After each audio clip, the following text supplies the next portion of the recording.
You have to clip this on. Okay, I got to put this on. Right. Except for that, everything's fine. Is it good?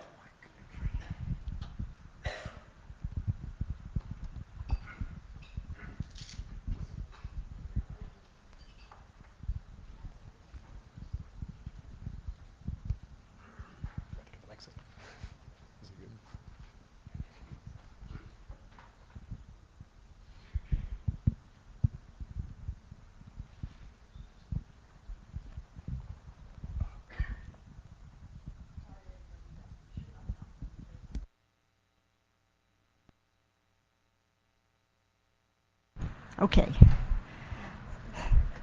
All right, thank you for that nice introduction. And I'm not going to talk about what happened at that OOPSLA, but it was an interesting experience.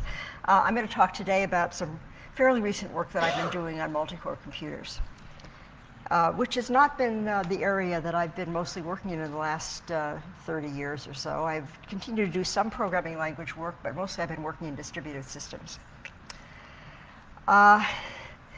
When multi-core computers first came out in the early 2000s, I thought this was interesting. You know, they came out because of Moore's Law, and Moore's Law was running out, so we better put more cores on the machines and so forth.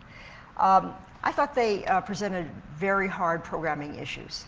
And I was particularly interested in programs where you had to do a lot of synchronization. So, you know, clearly multi-cores are great if you're running something with embarrassing parallelism, and they're great if you're also running something where you're running lots of front ends with many different clients and they mostly don't do things that overlap at all.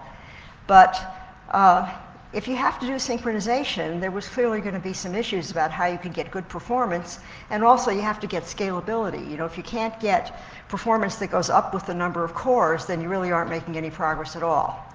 And I thought a particularly challenging thing to work on would be a database. Now, multi-core machines are kind of distributed, if you think about it. They got all those cores, they're connected by an internal network.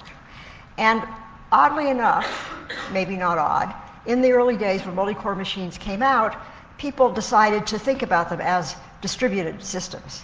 And so there was a lot of work in operating systems and other kinds of applications where instead of taking advantage of the shared memory, they instead set it up so that each core had its own memory and they communicated via a communication mechanism.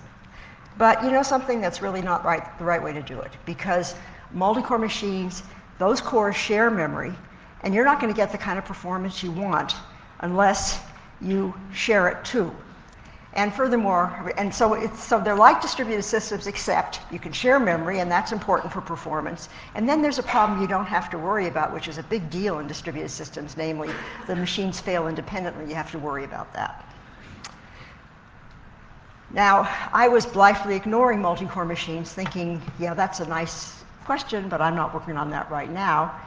And then in 2012, Eddie Kohler came to see me. And Eddie had been working on multi-core machines, and in fact, he developed a very high-performance key value store that ran on a multi-core machine. And this was a system where the key value store was in primary memory, so it wasn't big enough that you worried about secondary storage, but primary memories have been getting bigger and bigger and bigger, so this becomes more and more practical to think about this. And it's just a key value store, so you can put in a key and a value, and that put actually handled both new keys and also updates. You can get the value associated with the key, and you can get good with the key value pair. And this implementation used shared memory heavily. And as a result of the way they did things, they got very high performance. However, because the concurrency mechanism that Eddie was using was a little non-standard, he was having some issues with correctness. There were bugs. And so he came to talk to me about maybe we could think about this as a program verification problem and see whether we could figure out what was going on. Well, so that led to a sequence of work. And in the end, we did not do the program verification stuff. What happened is, as the system matured and Eddie found all the bugs, things straightened out. I'm not a program verification person, but it led to an interesting line of work. So what I'm going to do today is I'm going to tell you a little bit about Mastery, which is the system he developed, and then I'll tell you about the follow-on projects. And in the end, I'm going to talk a little bit about programming languages. All right, so here's the memory model of a multi-core machine. Every core has a cache. So if there's the main memory, there might be more than one level of cache. But every core has a cache, and the stuff in your cache you can get to much faster than the stuff that's not in your cache. And you'd also like to program in such a way that you don't cause disruption to caches. Hitting in the cache matters a lot. Not doing unnecessary updates matters, because if you update, that starts to cause confusion with other caches and makes the performance go down. And so the design of mass tree took this into account. The mass tree structure is just a tree, and it doesn't even matter what kind of tree it is. You know, it's got nodes, and at the end it's got the records. So the keys, you follow through the nodes to find the right place that points to the record that you're interested in. Each node covers a range of keys. And there are, importantly, interior nodes, which just get you down to lower level nodes. And at the bottom, there are leaf nodes that point to particular records. And the records are where the associated values are stored. This is just a picture of a key. It doesn't really matter. It's just there to show you it's a key. I mean, a tree. OK, so the big innovation in mass tree was how they did concurrency control. And now if you think about how do you do concurrency control in this kind of setup, you know, if you think about the history of concurrency control, you know, we started off with locks. And that was all we had. And then we thought, oh, there's this really clever thing you can do. You can have reader-writer locks. And that was kind of the traditional way that people would be organizing a system like this. In mass tree, there are no reader locks. There are only write locks. And no locks for reads. And the reason is that if you have locks for reads, then you have to lock when you read. If you lock, that's actually a write. And so you're actually doing a modification in order to carry out something that does not involve modification, and that has bad consequences for the cache. Now, in order to make this concurrency control work, he had to implement the way he did locking in terms of the base instructions on the machine. And I don't even remember what machine it was, but you know, all machines today have something like a compare and swap. And that's what you basically use when you get down to the basics of where you implement locking. OK, so the problem is, in any of these machines, the compare and swap works on one memory word. And we're talking about a system that's got nodes and records. And they're much bigger than single memory words. They consist of, you know, 20 words or 60 words or something like that. And we want to be able to do the concurrency control using just one of those words. So we do the this is Eddie, they do the standard thing of treating the first word as a header word. And in that header word, they store a lock bit and also a version number, which is used to count how many times the whole thing has been modified. And then here's how the concurrency control works. Writing is just like what you'd expect. You first of all have to set the lock bit, and you use a compare and swap for this. And you'll spin if necessary, because somebody else might be using it. Although we're talking about a big tree, modifications in the tree structure don't happen all that often. So it's highly likely you aren't going to actually hit anything that's conflicting with you as you're going down the tree trying to find the particular key that you're interested in. Anyway, when you're writing, you set the lock bit. If you spin, that's OK. Then you update the node or record that has to be modified. And then at the end, you increment the version number to account for the fact there's been one more modification and release the lock. So writes are kind of standard. But what about reads? OK, reads don't use locking. And here's how they work. They spin if it's locked. As soon as they see that it's unlocked, they read. But you read and read and read and read. You mean many words. And the problem is that while you're reading, there might be some writer that comes along and starts to modify, because you haven't given any indication that you're reading it. So you have to watch out for that. And the way we do it is at the end, after reading everything, we go back and we look at the header word. If it's locked now, or if the version number has changed, then we know it's no good, and we just back up and do it again. So the reason this works so well is, notice, first of all, we're not doing any writing in this read. But of course, if we ran into problems lots of times, it would not be very efficient.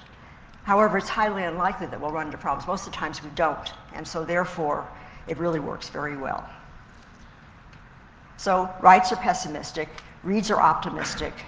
It's a mix. And we have this principle that we carried out, which is no writes for reads. OK. Of course, things are not quite as simple as I described. And there's a problem when you insert new keys. There's also a problem with deleting keys that I'm not going to talk about. So the way that keys are inserted is you just walk right down to the leaf node. Now you could imagine that what you do as you're doing this insert is you lock from the path, right from the root down to the leaf. And then whatever happens, you've sort of got everything locked that you need to deal with. But the problem is that's lots of locking. And the story I've been telling you about conflicts are rare is not going to be true anymore. And so that really isn't a very good idea. So instead of the way it works is you go all the way down to the leaf node, you lock that, because that one you're going to have to modify. And there's two situations. One is there's room for a new key in that leaf node. In that case, you just modify the leaf node, you're done. Okay? The second possibility, though, is there isn't. And in that case, you're going to have to split the leaf node and modify the parent. And so the way that this is handled is you start backing up the tree, locking as you go. So you lock up from the leaf node along the path of modified nodes. The typical situation is you don't go very far. Most common leaf node works. Second situation, parent node works. So you don't go very far, but you go up as far as you need to go. And what's nice about this solution is you can guarantee no deadlocks. So it's using that old Ben-Susan algorithm that those of my generation and younger, but maybe not as young as everybody in the audience, learns in their systems course. This is a way to manage locking so that you can be sure there's no deadlocks. Okay, so that was mass tree. And Eddie and I talked about this, and by the way, I really knew nothing about parallel machines, so I was reading all sorts of stuff about how they work and so forth and so on. It was good education. And a strange thing happens, which is absolutely obvious in retrospect. Instead of doing proofs, we went on and we implemented a high-performance database, which was the problem I had been interested in 6 or 8 years earlier when I first started to think about multi-core machines. And this led to a system called STO-Silo. And unlike a key value store, and by the way, I just want to say that there's a long history in computer science of people saying, I don't want to have a database, they're too expensive. I'm going to implement a key value store, it's going to give you better performance. That's step one. Step two is, I forgot that I wanted to do blah, blah, blah, so I'm going to make it a little bit more than a key value store. And the next thing you know, it's a database again. This is highly aggravating to the people in the database area. And the funny thing is, there's been many, many iterations of it. I don't really believe Eddie was guilty of that because he was trying to figure out a multi-core. And of course, a research principle is when you're working on something hard, simplify your problem as much as you can so that you can kind of understand what you're doing. But now trying to see whether this technique that works so well for key value stores would work for a database seemed like a good thing to do. Okay, so the database has transactions. And just to make sure we all understand where we are, here's a little sketch of a transaction. The mass tree just did what we call atomic operations. So you could ensure that all those puts and gets didn't interfere with each other. There was some serial order of all those calls. But now we want to have a transaction that contains many puts and gets. And so that's what I'm showing you here. You do a bunch of stuff using a bunch of these operations. Actually, you run them through queries, but under the covers, there are all these uses of the tree. And at the end, you either commit or abort. Okay, so Silo, which is our database system, borrows heavily from mass tree. We assumed the database was in primary memory, and we made a second assumption, which is that it only ran what are called one-shot requests. What that means is the client submits a request to the database and says, run this as a transaction. That's as opposed to a more general database model, which says the client asks the database to do a little something, the answer comes back, the client says, okay, do a little bit more, and finally the client says that's the end of the transaction. And it turns out that everybody works on one-shot requests now because that fits an application model where there's an application front end and a person sitting somewhere else, and the person is interacting with the front end, and the front end is using the database and actually submitting these one-shot requests. We used a mass tree for each table or index in the database. And as in mass tree, we used the worker threads running on cores, one thread per core, to run the requests, and the worker shared memory just like in mass tree. Now, to go from mass tree to silo, the main problem we had to figure out was how to implement transactions. The mass tree operations that did modifications held a lock for a small period of time. They released it, and then that was the end of it. But if you imagine a transaction that had updated some record in the database, then released the lock, well, at the end, things are not going to work right. You have to have some kind of concurrency control mechanism that gets serializability for the entire body of the transaction. And so we had to figure out what to do. And one possibility would have been to hold those locks longer. So everything that was modified we could have kept locked. There certainly would have been more conflicts, but deadlock is a nightmare when you start to do that. So we turned instead to optimistic concurrency control. And what that means is we didn't do modifications as the transaction was running. Actually, we did sometimes do modifications, but mostly we didn't do modifications. Instead, we simply kept track of what was read and what was written, and then at the end, we would see whether we still had a consistent state, in which case we would be able to commit. So we had to invent a commit protocol, and it's a pretty obvious one. In phase one, you lock all the objects in the write set. Okay, we used bounded spinning for this because it's happening in parallel for many different cores, and there can be different orders coming from different cores, so you have to worry about the problem of deadlock. In phase two, after you have all those locks, you verify that everything in the read set hasn't changed. Okay, which either, look at the version numbers, and of course if it's locked or changed, then you abort.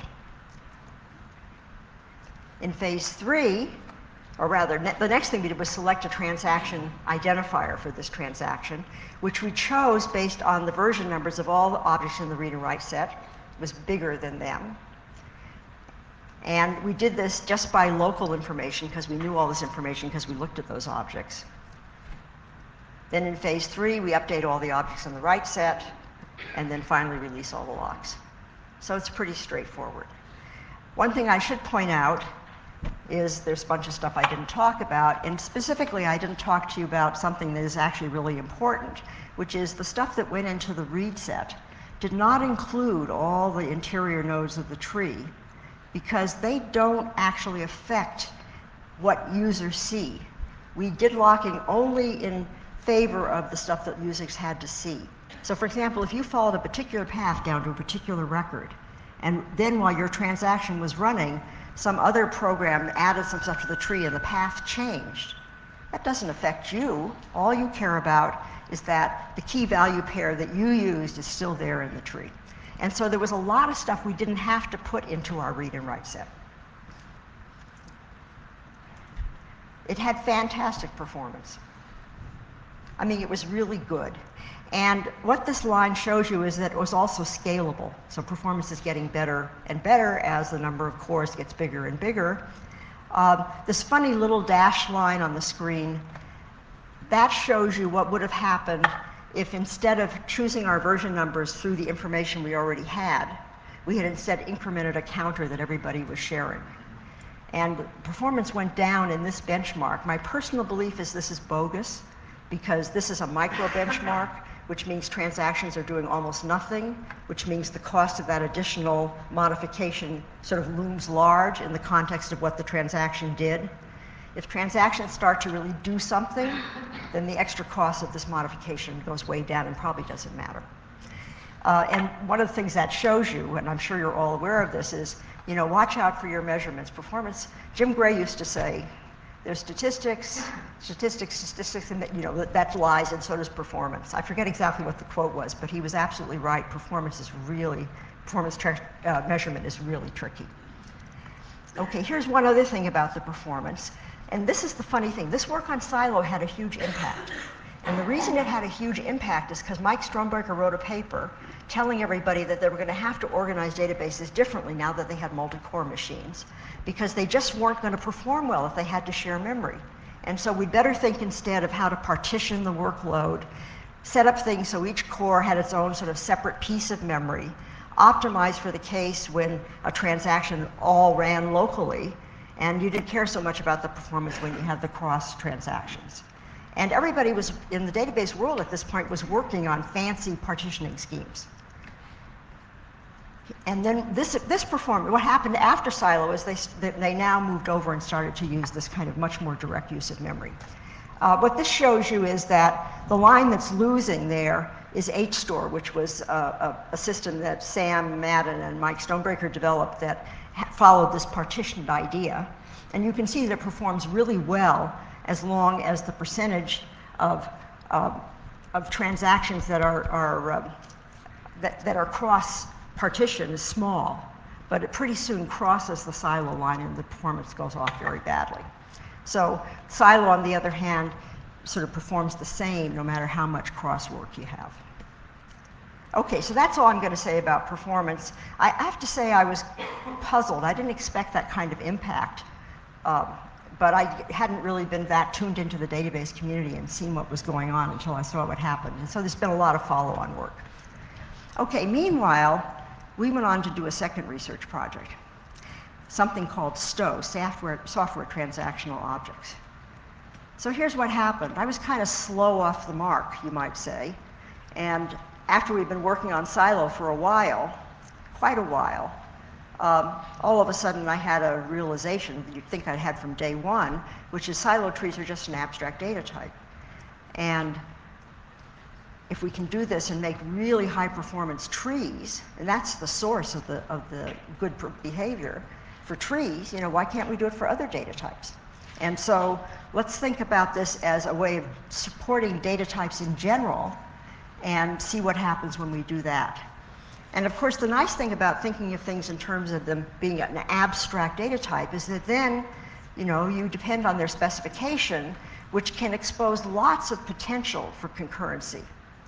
And I'm actually referring here to a paper written by Bill Weil, who was working with me at the time, in 1988, about commutativity, I can never pronounce that word, based concurrency control for abstract data types, in which he pointed out that if operations can commute, then you don't really have to worry so much about their synchronization because you can run them in either order. And this is exactly what we were doing in Silo with the tree. You know, if you have two modifications, but they're going down different branches or using different records, it doesn't matter at all. They don't conflict at all, and we can run them in either order. Okay. So the specification determines potential concurrency, and if you think about it carefully, there can be a lot of it. Not only that, but you can also change the specification if it seems reasonable to even get more concurrency. And then the implementation is hidden, and you can play all sorts of games down to the implementation. Okay, so we decided to redo Silo as a general platform for running arbitrary concurrent code. You know, where the idea was now applications run transactions using transaction-aware data types, and we imagined that there would be a bunch of them and they'd be in libraries and you could decide which one you wanted. And what we're basically doing is now we're doing research in the area of transactional memory. There's been a lot of research in that area. But where that research always was more word-based, sort of started off hardware transactional memory, then it got to be software transactional memory. The most they were able to do was they thought, well, maybe we'll have, you know, we'll treat bunches of words as a bunch, you know, rather than treating each word individually. But we've moved way up. We've moved way up to the objects. And so we thought, we'll see what happens when you take that step. Okay, so here's a transaction just so we all see what we're doing. So we're imagining a bank. This is an old chestnut. Everybody in databases uses this from day one. Imagine you have a bank account object. And it has three methods. Balance, to find out how much money is in the bank account. Withdraw, to take some money out. Deposit, to put some money in. So here we are checking whether account 1 has enough money. If it does, then we withdraw that amount of money from account 1 and we deposit it into account 2. Okay, and we do this as an atomic transaction. And we actually added a little syntax to C++. Of course, we're using C++ because, you know, we had to get down there and deal with that compare and swap and stuff like that. So we had to write quite a bit of low-level code to make all of this work. We added this to C++, and if that piece of code falls off the end of the embedded transaction statement, then the transaction aborts if possible, commits if possible. And if it terminates abnormally, that means the transaction is going to abort. Okay, now to move from silo to STO, we broke it into two pieces. So now what we're doing is we're saying, well, there's a platform. It doesn't understand data types at all, but it understands how to run transactions. It can be used by these transaction-aware data types to do the right thing. So we have these two pieces to the implementation now. And it took us quite a while to sort out what went where. We're trying to define an interface. Everybody in this room, I'm sure, knows that when you define interfaces, it's very important that you find just the right interface so that it's as simple as possible but provides everything you need. Okay, so we wrestled with that for a while, and I'm just going to describe it to you at a very high level. Okay, I think I went backwards. No, I didn't. Okay, so the platform. The platform is the thing that understands about how to run transactions at the sort of the base level. So when that transaction statement starts, there's a call down to the platform to say, start a new transaction. So it starts transactions. Then there are methods that can be used by the transaction-aware code to put stuff into the read and write sets. So I'm still using optimistic concurrency control, just like in Silo. And they can also query the read and write sets. And then when we get to the commit protocol, so there's also going to be a call down to cause an abort or to commit. That happens sometimes automatically because you fall off the end of that statement or terminate abnormally. And at that point, the transaction runs the commit protocol. But since it doesn't understand anything about the semantics of the objects, it doesn't exactly know how to do things, and so it manages this by using callbacks up to the objects themselves. And these are the objects that are stored in the read and write sets. Those are the callbacks that are happening. So the transaction-aware data types sort of are the other half of the story. First of all, of course, they provide their user interface. So in the case of the tree, there might be a lookup, an update, an insert, a delete, a range, so you can cover a range of keys. Then the implementation, as it does whatever it's doing, interacts with the platform by calling down to have stuff put into the read and write sets. So it's tracking which things need to be remembered for the commit, and then it provides the code for the callback. And there are 5 callbacks. There's lock, unlock, check, install, and cleanup. And I'm going to just briefly tell you what they do. They're kind of obvious, except for one. So here's the commit protocol I showed you earlier. The first phase was to lock all the objects, so that's done by up calls to lock. Each object that needs to be locked, each object in the right set, gets an up call to tell it to lock itself. Then in phase 2, we verify the version number of the read set. That's done by an up call to check. Then the platform selects the transaction identifier. And then in phase 3, we update all the objects in the right set. That's an up call to install. And then after that, we release the locks by an up call to unlock. So it's a very clear connection between those up calls and what I showed you in the commit protocol, with one exception, which is this cleanup, okay, which was an extra operation. Cleanup actually does 2 things. I hadn't ever talked about aborts before, but sometimes there's some work to do when you abort, and so cleanup will handle the abort case. But what's more interesting is it also handles what we call after commit. Okay, and here's what's going on with after commit.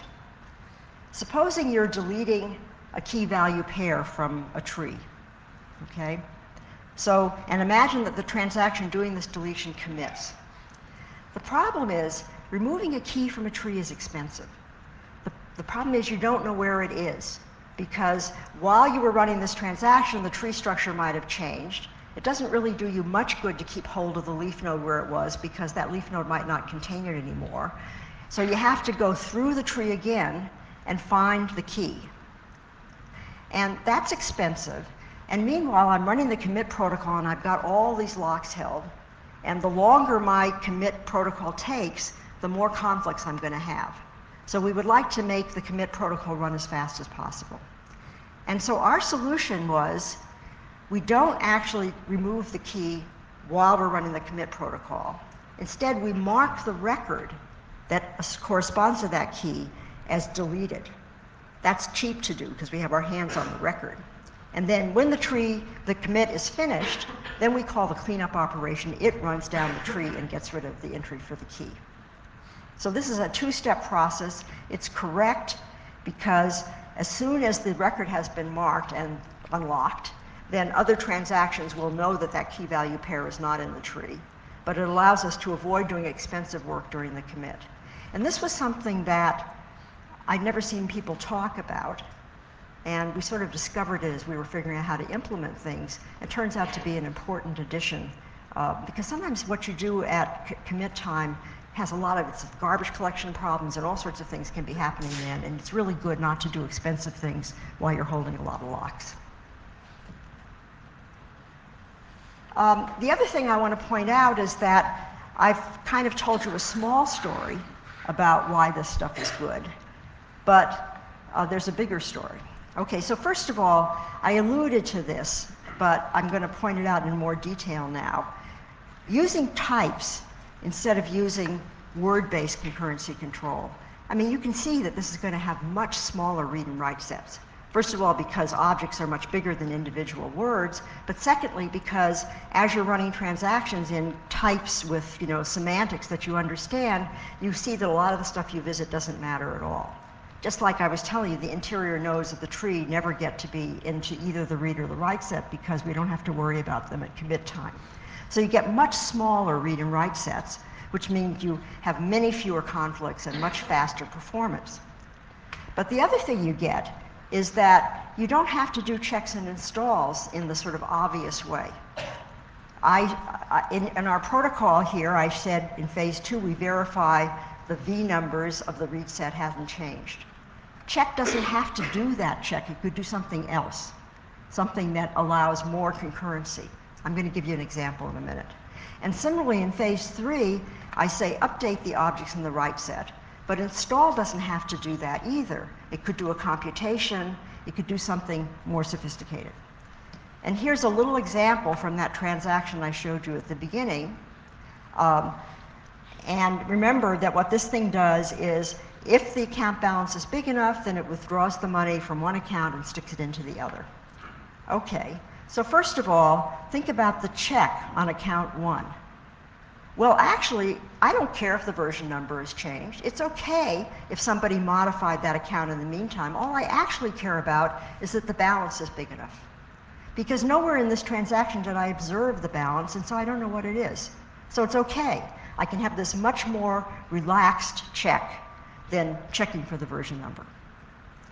And then, in the deposit, again, I don't worry actually about the balance of account 2 either in the check, because in the deposit what I'm going to do is I'm just going to increment the balance by whatever I'm sticking in, and since I never observed the value of account 2, that's also going to be okay. So I can get many more transactions to commit by doing this kind of stuff. Okay, the performance was good. Okay, so this is what's interesting about the performance. STO-Silo, doing the very same thing with, in fact, an additional data type hash tables, which we did not have in Silo, was smaller, substantially smaller. This was for 2 reasons. One was the implementation was thrown together by a graduate student who was learning as he went, and so it wasn't the best implementation. And this was a second way through the implementation. We were able to think things through a bit better. But the second thing, I think, is actually the separation of concerns we got by separating the platform from the data types was beneficial. And it helped us to simplify what was going on, understand it better, and led to a better implementation. And the other thing, as I pointed out, is that we used both hash tables and trees.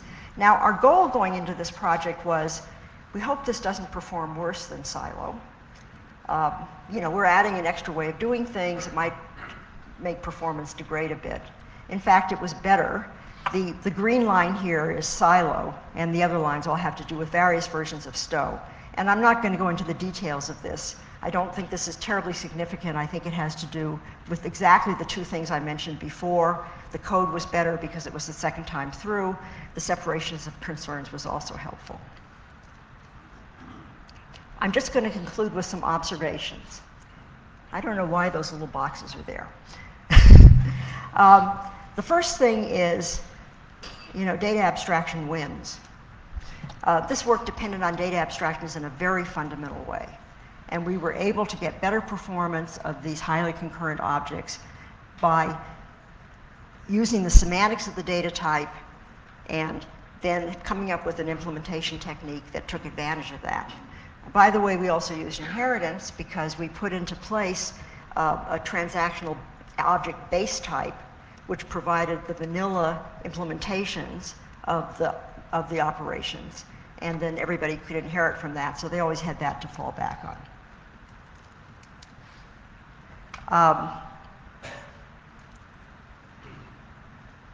So my final point here is that concurrency control should be the job of the implementation.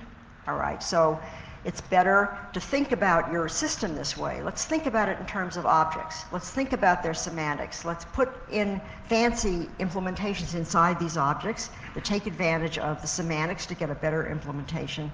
But none of this is going to work without encapsulation. Encapsulation is crucial. And I think one of the things that's bothered me the most about what's going on in programming languages since the early days of CLUE is the way that languages do not enforce encapsulation. That really worries me. If you think about a big project, so this is not just true what I'm saying here for highly concurrent data types. This is true for just your vanilla data types that you're using all over your programs.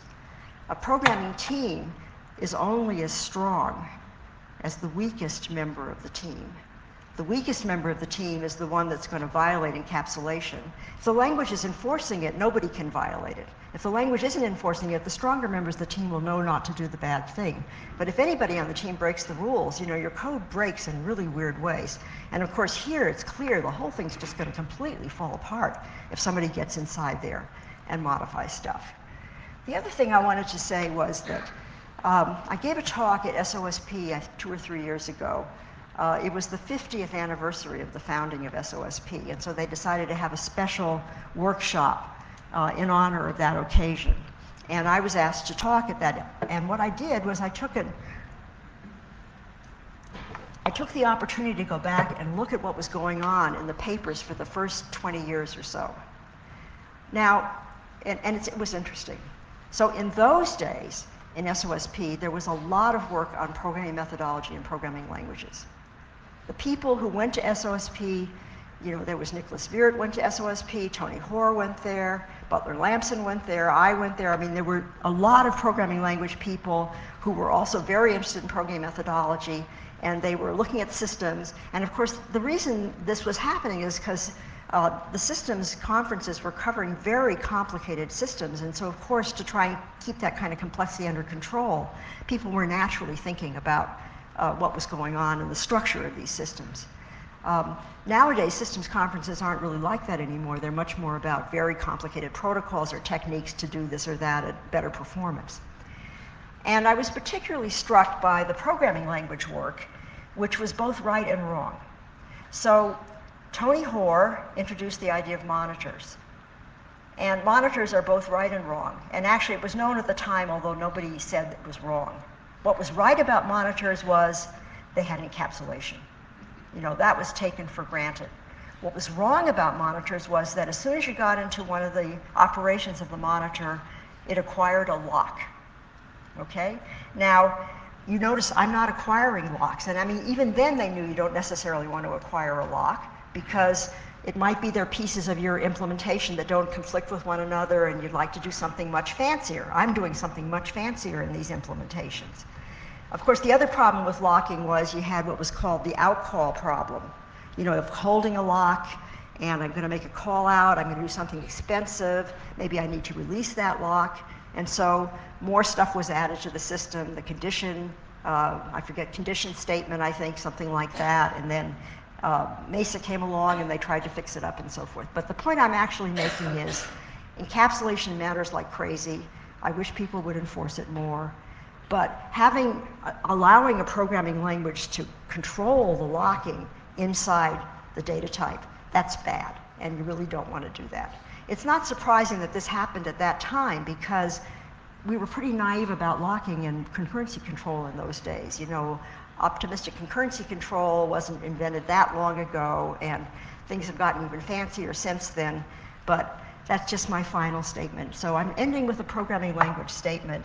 Data types are great. Remember, taking advantage of semantics is what you want to do.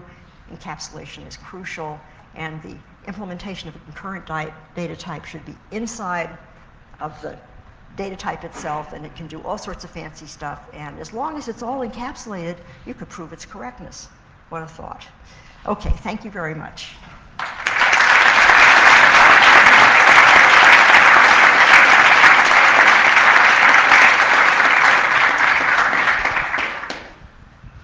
Thank you very much, Barbara, for an excellent talk. Now I'd like to open up to any questions people have.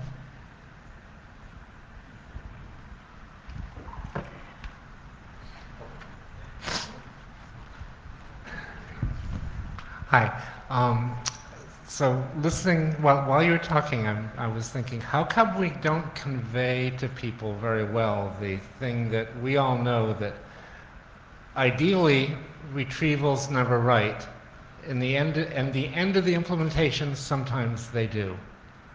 Say that again. Retrievals never write was one of your slides, or reads don't write. Oh, don't Yes. do writes for reads. Yes. Mean? Yes. Why doesn't everyone know that? I don't know. Maybe it didn't matter so much till we got to multicores. You know, maybe as machines got more and more parallel, it became more and more apparent that it mattered. And after all, in the old days, when all you had was a single sequence, or just a few processors, you didn't have this level of concurrency and interaction. I think a lot of this stuff probably came about when the multi-core machines started, and you began to think seriously about all this fancy concurrency control, which is what you really needed. But we should definitely be teaching it in our classes, and I don't know what the state of the art there is. So I have a question about the last point that you had, encapsulation being absolutely crucial. I totally agree. I think the problem that we run into with big systems is that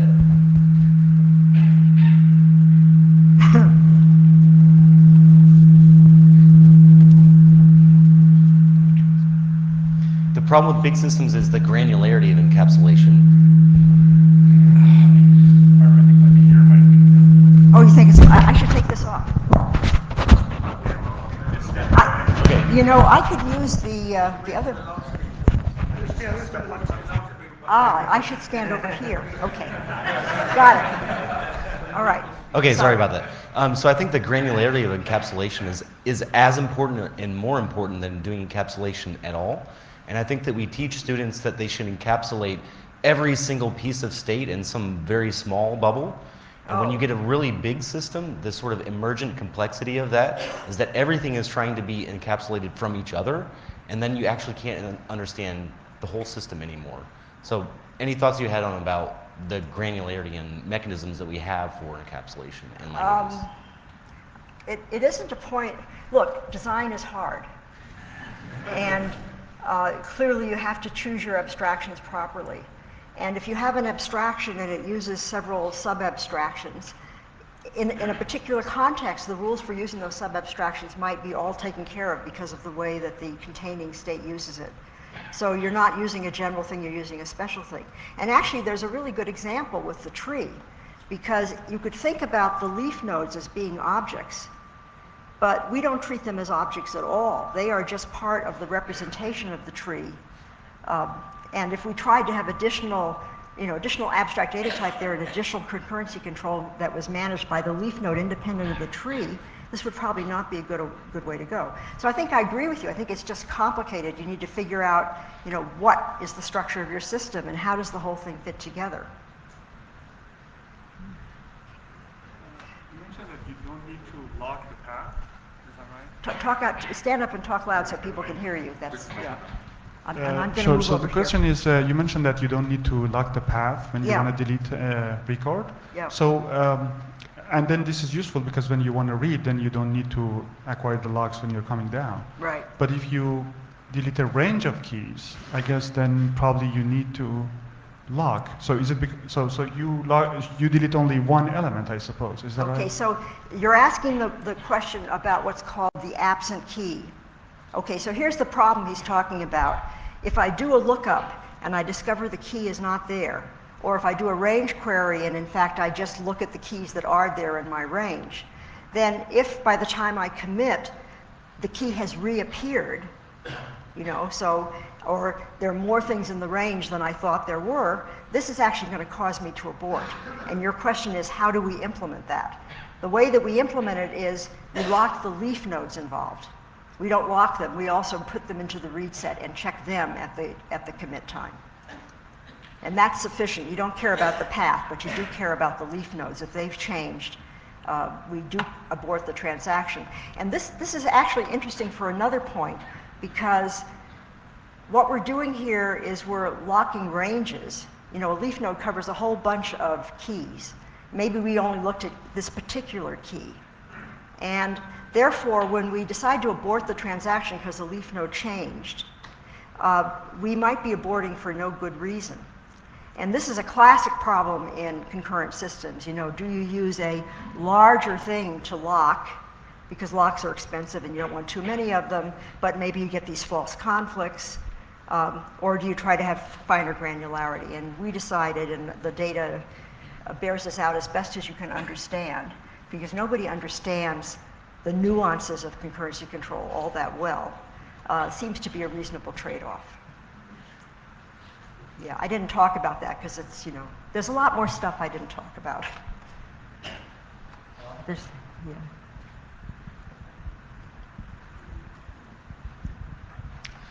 Hi, you remarked that operating systems people don't be as interested in programming languages as they used to be. I can remember in the operating systems conferences had a lot of language content. Yep. And now not so much anymore, and that may be in part because the programming languages people aren't hanging out at the operating systems conferences, and I'm guilty of that too. I used to. But I get the impression that the operating systems people have just finally given up and say, we're just going to stick with C and C++. Maybe for many of the same reasons that you did, they need access to the compare and swap or the other low-level things. Nevertheless, despite all of Strauss-Strup's best efforts, C++ still provides very leaky abstractions at best. My question is, how can we break this logjam? What should programming language people be doing to create new languages that will attract operating systems people to use them? And how can we get them phased over? So, yeah, good question. So in Clue, we had two versions of the language. There was the base language, which everybody used, that had strong encapsulation, no breaking of the rules. And then we had a special version of the language for people who were working at some sense in a below the level of the language. When you build a debugger, you need to get inside things and so forth. And there was a language developed at Microsoft, I forget its name, and sort of in opposition to Java. Do you remember what this language was? C#, right. And C# had this idea in it. And that's one idea that's good, because it doesn't, access to low-level features is really a different issue also from encapsulation. And so you could imagine solving this in some sort of disciplined way, where you sort of face these problems head on and say, here's this part, here's this part. You only go down here if you have permission. You only go down here if you need. People are not going to want to muck around with compare and swap if they don't have to, but, so that's what I think you probably should do. And speaking of operating systems and programming languages, we used to be much smaller than we are. And there weren't nearly as many conferences. And then there were those operating system people who don't go there anymore, like you. And then there were the programming languages people who don't go there anymore, like me. You can't go everywhere. Yeah. So what do we do? How do we break the logjam? I do think that our students don't know enough about our past. I mean, it is quite, I don't know if it's like this in other sciences or engineering fields, but since I've been in the field so long and I know all the old stuff, I'm appalled how often I see the missing references, the reinvention of an idea that was already introduced earlier. I don't know what we can do about that, but I wish we would do something. Yeah, it's a lot of papers to read. As sort of a follow-up, so you're speaking about taking advantage of abstractions of a language to do better, more efficient commits when you can rely on semantics of a language. So in comparison to C++, do you think that some other languages could provide some additional abstraction that you can take advantage of and make it even more performance. For example, if you have some immutable fields, you know that they're immutable, you can use... Okay, I couldn't understand the last part, so you just have to speak a little more. Okay, sorry. So if you would take another language, not C++, do you think some additional features of a language can give you more abstraction which you can take advantage of to make commits more efficient? Or if everything you need is already in C++? My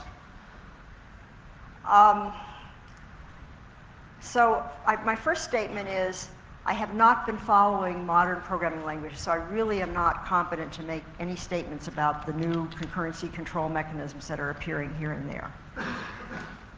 The second thing is,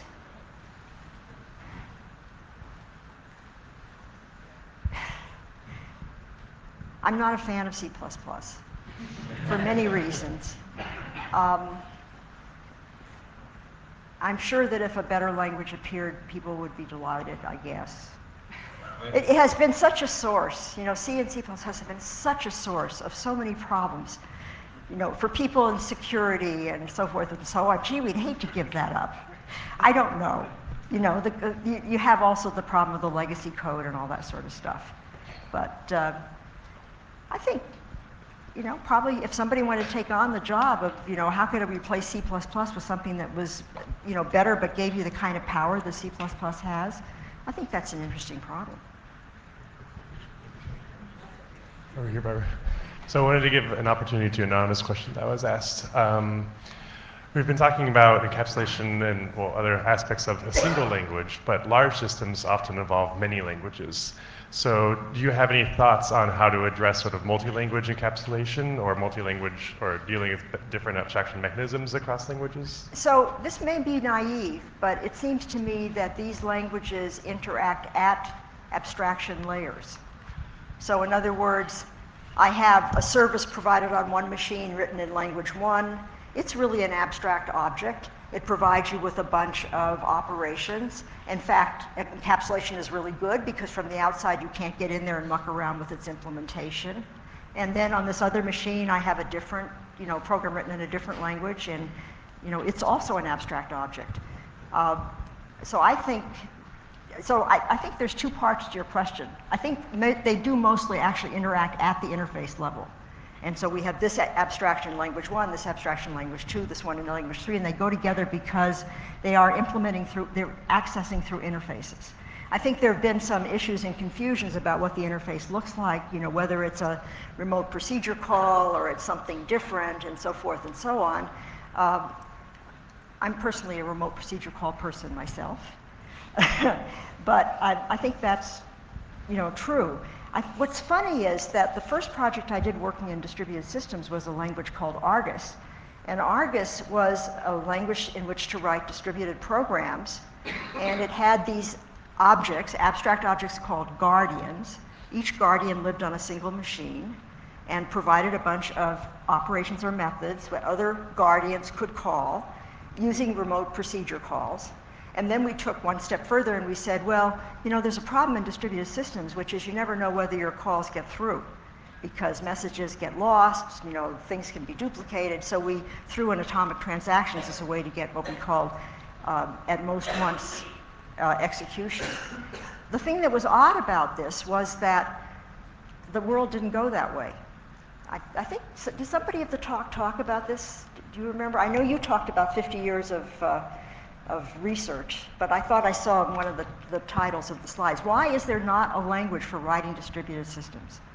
And one reason is that maybe you need to use different languages in different pieces for different purposes. Another reason used to be that the machines were so different it would be hard to make something work on many machines. I'm not sure all the reasons that used to exist are still valid. So I don't know the answer to that. I just thought, Argus was doing a pretty good job, and then nobody followed on, and they stopped doing that stuff. So read should not compare writes. These are awesome words to live by. So you shouldn't write while reading, right? Yes.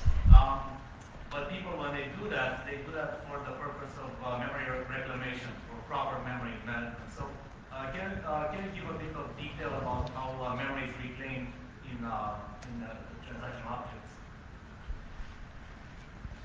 Okay, I'm not sure what you want me to do. So. Is it a GC-based system, or is it The system we implemented? right? Is it a GC-based system? Is that what you're? So we implemented the system from scratch. We did not use some existing transactional memory system. And it does do garbage collection. And garbage collection is a little tricky in a world like this because you have to make sure that there's no cores using the objects that you're getting rid of, and so forth. So we use an epoch-based solution where we move through epochs periodically, and they're long relative to execution, but pretty short, maybe 30 seconds, something like that. And in each epoch, we then check where everybody is so we can figure out what objects are now safe to discard. I'm not sure if that's the question you were answering, but yes, you do have to solve problems like that. There's lots of interesting problems. We've been hearing your questions, so I just want to have this one more so that way.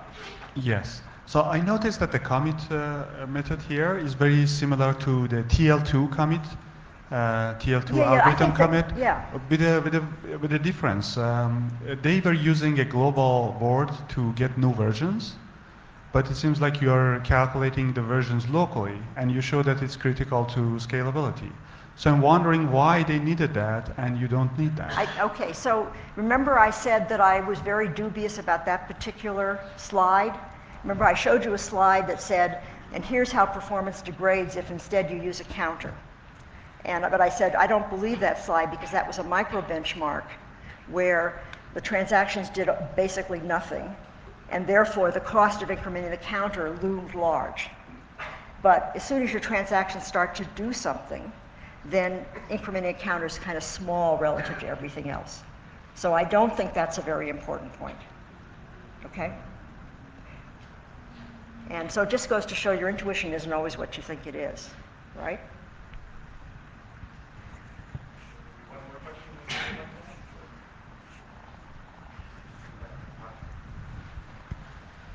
Hi, I was just wondering, it seems like more and more today, programmers have to develop for heterogeneous architectures. So not just multi-cores, but maybe running some code on a GPU, various kinds of accelerators. And I was wondering if you had any advice or sort of lessons learned that might apply as we try to build programming abstractions for these types of machines. I've never worked on them, so really I know nothing about them. And maybe that's a place where, in fact, you want a different programming language. I'm not sure. Sorry. Yeah. Thank you very much, Clark. You're welcome.